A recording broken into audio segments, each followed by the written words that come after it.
வாங்கம்மா வாங்க. இதுதான் நான் புதுசா கட்டிட்டு இருக்கிற நம்ம வீடு. வசதி வர வர இடிச்சிடுச்சா கட்ட முடியும். இப்போ நல்லா கட்டிடுவோம். வாங்க சுத்தி பார்க்கலாம். இங்க வாப்பா. என்னங்க என்ன? ஆமா, இந்த அம்மா நிஜமா ஏர் ஹோஸ்டஸ் தானே? ஏர் ஹோஸ்டஸ் இல்லன்னா இவ்வளவு பெரிய வீடு கட்ட முடியுமா? நீ ஒருத்தையா? யோ, இந்த வீடு யாரோட வீடு? இது சிங்கப்பூர்காரவங்க வீடு. இங்க நான் மேஸ்திரி. நேத்தைக்கு இந்த அம்மா இங்க வந்து 100 ரூபாய கொடுத்துட்டு இப்படி எல்லாம் சொல்ல சொன்னாங்க. அவ்வளவுதான். நீ வேற. இது ஆபீஸ் ரூம். இங்க ஃபுல்லா மார்பிள் போட சொல்லிருக்கேன். வாங்கம்மா. அது வந்து ஹால். அங்க அந்த மூலையில தான் டிவி விசிஆ டெக் எல்லாம். அப்புறம் இது டைனிங் ரூம். இங்க வந்து நான் ஹலோ.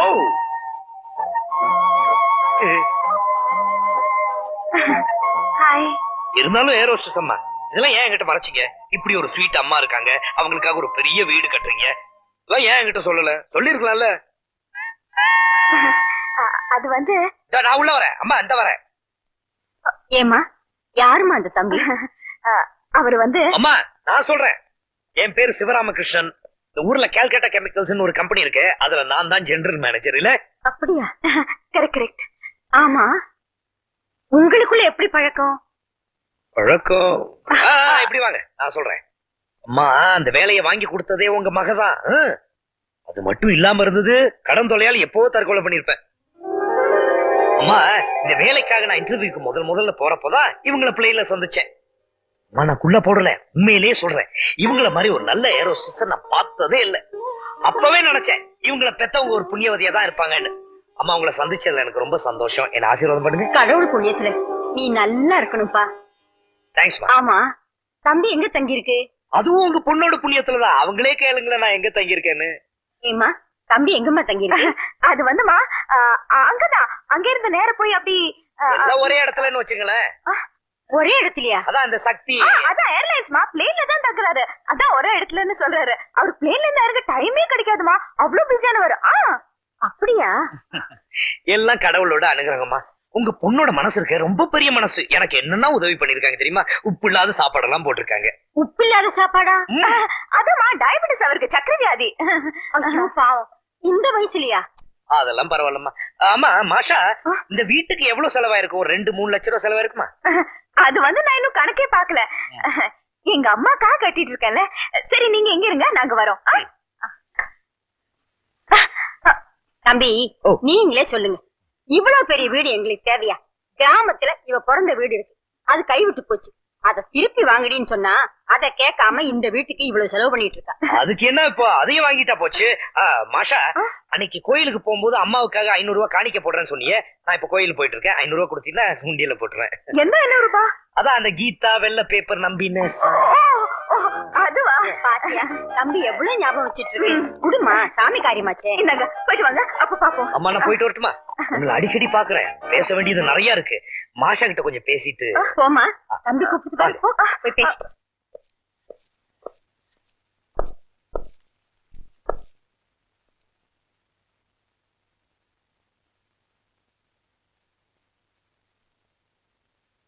இப்ப நான் உன்னை தோக்கடிச்சு காட்டட்டுமா? தோக்கடிக்கட்டுமான்னு கேக்குறேன். வேண்டாம். இப்ப நான் நினைச்சேன் உன் திமிரு அகங்காரம் எல்லாத்தையும் பீஸ் பீஸ் ஆக்கி உன் அம்மா கால்ல போட முடியும். அத நான் ஏன் செய்யல தெரியுமா? எனக்கு ஒரு அம்மா இருக்காங்க. எனக்காக கடவுள் கிட்ட வேண்டிட்டு கண்ணீர் விடுற அம்மா இருக்காங்க. அந்த அம்மாவை நினைச்சுதான் உன்ன நான் சும்மா விடுறேன். கொஞ்சம் நில்லு. அந்த புண்ணியவதி வயிற்றுலதான் நீ பிறந்திய. உன்னை பத்தி அம்மா தான் அடி அவங்க.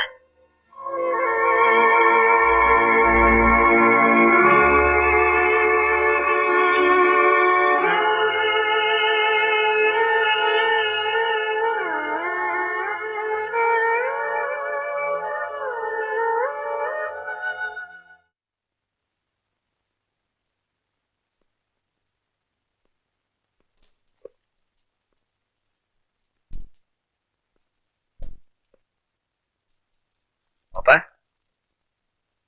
கீதா இருக்கா? சித்தி யாரோ தேடி வந்திருக்காங்க.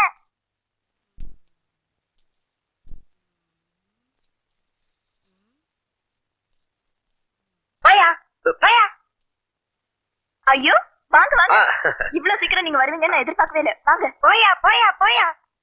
வாங்க வாங்க. அம்மாவுக்கு சுயநினைவு கிடையாது. உள்ள வாங்க. ஆ. அப்பா இருந்த ஷாக்ல அவங்க அப்படி ஆயிட்டாங்க.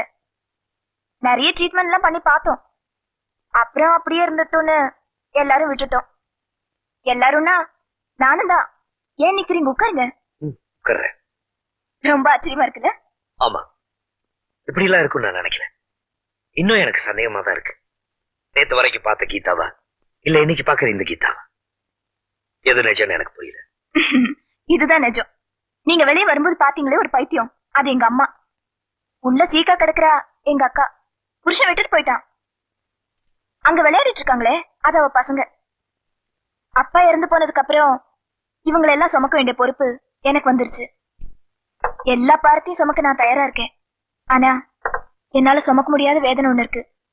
பாக்குறீங்களா?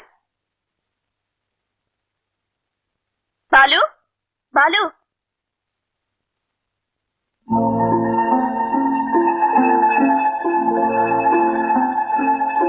என்னக்கா ஏன் கூப்பிட்டீங்க? ஒண்ணும் இல்ல, இன்னொருத்தர் பார்க்க வந்திருக்காரு. என்ன பார்க்கவா? யாரு? இவர்தான். உனக்கு தெரியுதா? ஏதோ ஒரு நிழல் ஆடுற மாதிரி தெரியுது. இவர்தான் சிவராமகிருஷ்ணன். நமக்கு அவர் என்ன வேணும்?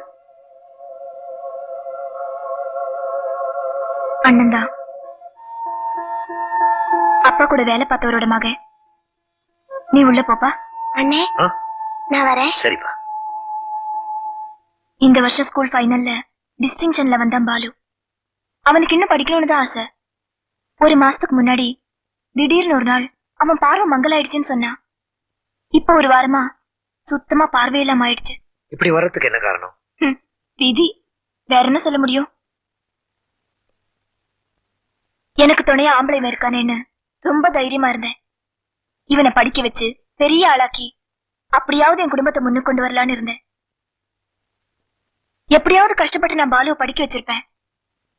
ஆனா இப்போ டாக்டர் கிட்ட காட்டலையா? காட்டினேன். உடனடியா ஆபரேஷன் பண்ணா அவனுக்கு பார்வை கிடைச்சிடும்.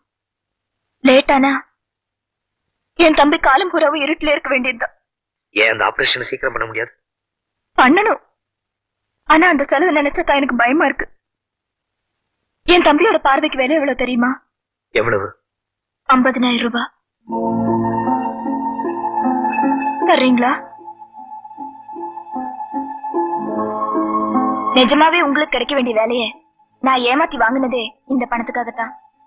நீங்க பெரிய இடத்து பையன், கேக்குற பணத்தை கொடுத்து எப்படி என்கிட்ட இருந்த இந்த வேலைய வாங்கிப்பீங்கன்னு நினைச்சேன். ஆனா கடனை திருப்பி கொடுக்க முடியாம நீங்க ஊரை விட்டு ஓடி வந்தவருன்னு தெரிஞ்சதும் நிஜமாவே சொல்றேன், எனக்குள்ள நான் சிரிச்சுக்கிட்டேன். ஏன் தெரியுமா? இது என்ன துரத்தி துரத்தி தோக்கடிக்குது. அத நினைச்சுதான். உங்களுக்கு தேவை 35,000 ரூபாய். சத்தியமா சொல்றேன், 35 ரூபாய் கூட என்கிட்ட கிடையாது.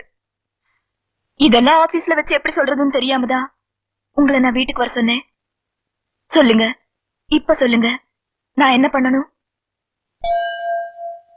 சொல்லுங்க. இப்ப என்னால செய்ய முடிஞ்சதெல்லாம் ஒண்ணுதான். உங்களுக்கு கிடைக்க வேண்டிய வேலை உங்களுக்கே இருக்கட்டும். இவ்வளவு நாள் உங்களை கஷ்டப்படுத்தினதுக்கு என்ன மன்னிச்சிடுங்க. இந்தாங்க. என்னது? என்னோட ரெசிக்னேஷன் லெட்டர். இந்த வேலையை வேற யாருக்காவது விட்டு கொடுத்து உங்க காரியத்தை சாதிச்சுக்கோங்க. இத கொஞ்ச நேரத்துக்கு முன்னாடி தெரிஞ்சோ தெரியாமலோ என்ன நீ அண்ணன் சொன்ன. அந்த ஒரு வார்த்தை போதும். இப்ப நீயும் எனக்கு ஒரு தங்கச்சி தான். இதுக்கு மேலே உன்னை இந்த வேலையில இருந்து தள்ளனா கடவுள் கூட மன்னிக்க மாட்டார். சின்ன பொண்ணு நீ. விதியோட தனியா நின்னு போராட வேண்டியது இருக்கேன்னு பயப்படாத. அண்ணன் ஒருத்தன் பக்க பலமா இருக்கான். நான் தான். அழகு. உனக்கு வேண்டியது 50,000 ரூபாய், எனக்கு வேண்டியது 35,000 ரூபாய். கை நீட்டு. இப்ப என்கிட்ட இருக்கிறது 500 ரூபாய். இதை வச்சு ஐயோ, இது உன் பணம் தான். அந்த திருடிட்டு கொடுத்தியே அது எப்படியோ அந்த அண்ணன் கையில வந்து சேர்ந்துருச்சு. வச்சுக்க, ம். தைரியமா இரு. வரட்டுமா? அண்ணே, ஆ? அந்த நாயுடுவோட தங்கச்சி கல்யாணம் அதுவா? கடவுள் தான் வழி காட்டு.